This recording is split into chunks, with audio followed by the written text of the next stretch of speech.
আসসালামু আলাইকুম দর্শক মণ্ডলী, পরম করুণাময় মহান আল্লাহ তাআলার নামে শুরু করছি। আচ্ছা, দেশে এটা কি হচ্ছে? এই স্টুডেন্টরা কি পাগল বোঝে? এরা কোন পাগল স্টুডেন্ট বলেন তো?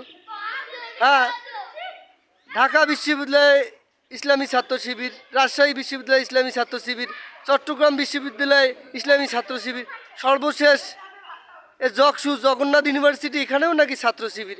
এ ছাত্ররা বোঝে? এরা কিছু বোঝে? এরা ছাত্র শিবির কেন করে? এরা তো বোঝে না। এরা কেন? এরা কোনো রাজনীতির মাঠে আসতেছে, এরা বোঝে না আমরা সামনে ক্ষমতায় যাব? এরা বোঝে না কেন এরা রাজনীতিতে আসে? এরা থাকবে বিদ্যালয়ে পড়াশোনা করবে, এরা করবে, এরা কেন রাজনীতি করবে? বোঝেন না?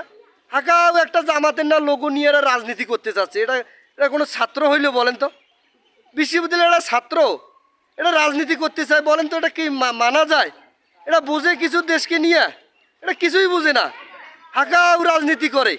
এই দেখেন না, চট্টগ্রামে বলে শিবির দিচ্ছে, রাজশাহীতে বলে শিবির দিচ্ছে, ঢাকা বিশ্ববিদ্যালয়ে শিবির দিচ্ছে, আর সর্বশেষ নাকি জাকসু জগন্নাথ বিশ্ববিদ্যালয় সেখানেও শিবির দিচ্ছে।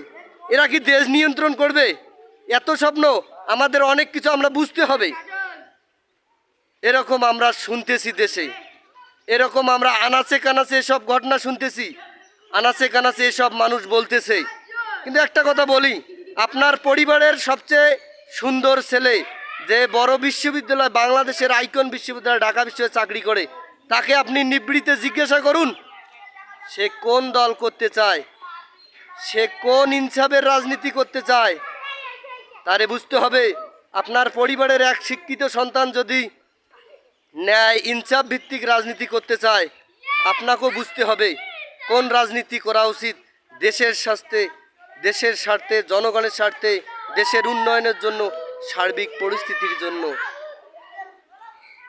আজকে যারা বিশ্ববিদ্যালয়ে পড়াশোনা করতেছেন সেখানে শিবির শিবির জয়ধ্বনি, ওরা কি পাগল? ওরা কি বোঝে না?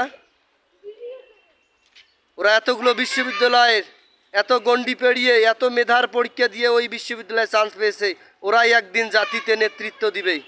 এটা আমাদের বুঝতে হবে, এটা আমাদের আর বোঝার বাকি নেই। তারা কি চাচ্ছে, জাতিকে কি বুঝাতে চাচ্ছে, জাতিকে কি উপহার দিতে চাচ্ছে। তাই আসুন